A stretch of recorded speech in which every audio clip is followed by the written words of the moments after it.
NBA 2K26 is finally here, man. I'm going to be giving you guys the best 7'4" Victor Wembanyama build in NBA 2K26. 7'4" builds are absolutely taking over NBA 2K26. This could be one of the most broken builds in 2K history. Make sure you guys drop a like on the video, subscribe to the channel, and turn on post notifications so you guys never miss a stream or video. I'm going to be uploading and streaming a lot for this first month of NBA 2K26. We're going to be locked in this year, so make sure you guys turn on notifications so you never miss a video, man. Let's hop right into this Wemby build, man. Let's go. Starting off this Victor Wembanyama build, obviously for the position we are going to make a center.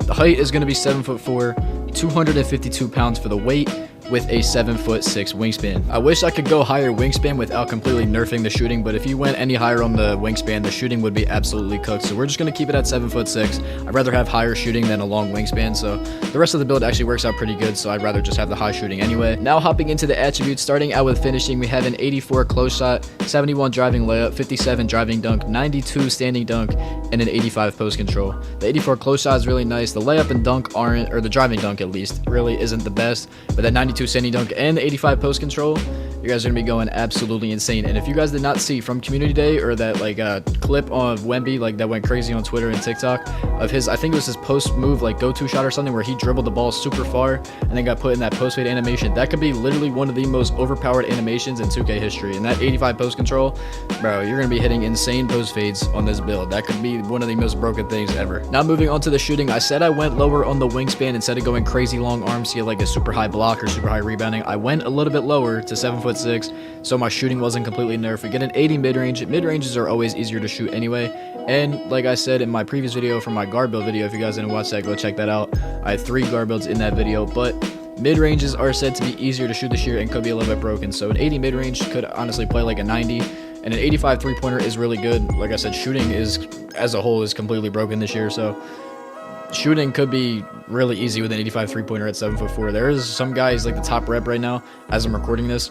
He's on a 7'4" build and he's shooting like 65% from 3, I think, with like an 89 3 ball, which is absolutely insane. For the first day on a 7'4" build, shooting 65% from 3, that's gonna be insane, bro. So you guys are definitely be able to shoot well on this build if you guys know your jump shot.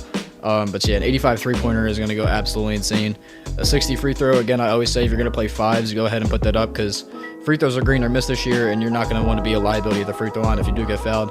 And if you're on a 7'4" center, roaming the paint, like, people are going to have to jump to stop you in the paint, so you could be getting fouled a lot. So there is a high possibility you could be at the free throw line a lot if you're going to run Pro-Am, Rec, or even Proving Grounds 5v5 on this build. So if you are going to run any of those game modes on this build, I suggest going a higher free throw. But if you're just going to play park, this is going to be a 1s, 2s, or 3s build, then 60 free throws. Obviously, all you need. You don't need anything in terms of free throw if you're going to just play park. Now, getting into the playmaking, you guys are probably looking at this like, why in the world is the ball handle so low? This is a 7'4" Wemby build.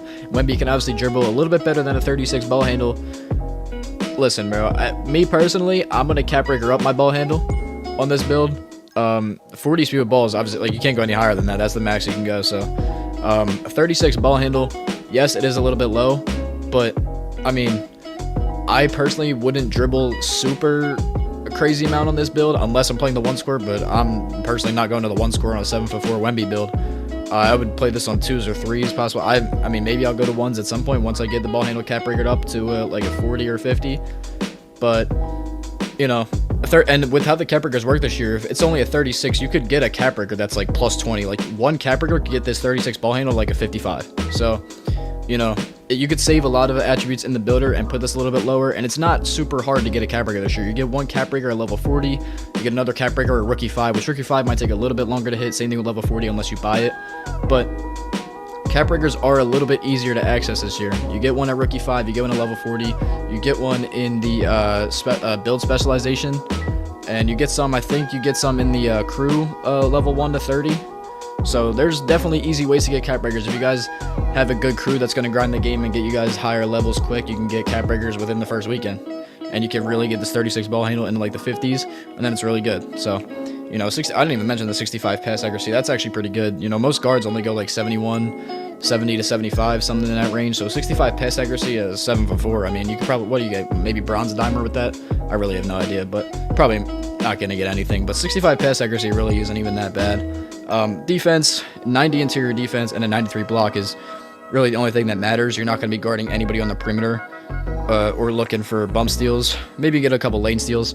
Unless you're playing the one squirt, like I said. Unless you're playing the one squirt, then you're going to need a little bit of perimeter, a little bit of steal.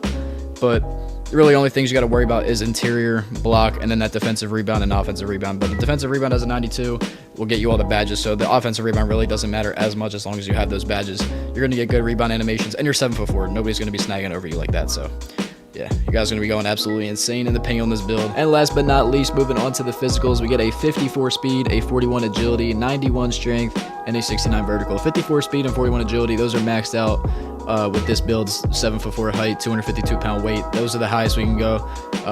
And that's not terrible. You're not going to be moving super fast anyway on a 7'4" build. So, you know, that's what we can do, the best we can do. 91 strength is obviously going to be crazy. We're going to get that probably Hall of Fame, I want to say, immovable enforcer and paint patroller, those paint badges, stuff like that, with all that strength. Definitely immovable enforcer on either be gold or Hall of Fame. I'm assuming it's not legend. I'm not 100% sure on that requirement. But a 69 vertical, you're not going to need a crazy high vertical. I think that's the max you can go on this build anyway, yeah. You're not going to need a crazy high vertical anyway, again, at 7'4". You're not going to need super crazy amount of help to get rebounds, blocks, standing dunks, driving dunks, anything like that. Nobody's going to be taller than you. The only thing they're going to be is the same height as you at, you know, worst case. But yeah, if you're going against like a 7 foot center, 6'10", 6'8", some people are even making like 6'7", 6'8" centers this year, especially if you're on the twos like that, like 6'8" poppers and stuff. These 7'4" builds, you guys can really dominate like crazy with that 91 strength. You just back them down for 11 straight points for all I know. So you guys can go crazy on this build, bro, trust me. But that is personally how I would make my 7'4" Victor Wembanyama build for NBA 2K26. If you guys want to tweak some attributes around and stuff like that to make it better for your personal liking, or however you want to do your cap breakers and stuff like that, if you want to make it better for yourself, this is just my personal build for what I'm going to do for my build. But if you guys want to change it and make it your way, go right ahead. There's going to be a bunch of 7'4" builds on YouTube within the next couple of days. If you want to go check out Sprague, Joey2K, Glock 19, those guys. Joey and Sprague already posted 7'4" builds. I haven't watched Glock 19 yet. I don't know if he has or anything like that, but if he hasn't yet, I'm sure he will in the coming days. So make sure you guys go subscribe to them. If you're looking for a different 7'4" build, I'm sure they're all going to be similar. These 7'4" builds are going to be absolutely insane. But make sure you guys like the video, subscribe to the channel, turn on post notifications, and I'll see y'all boys in the next one, man. Peace.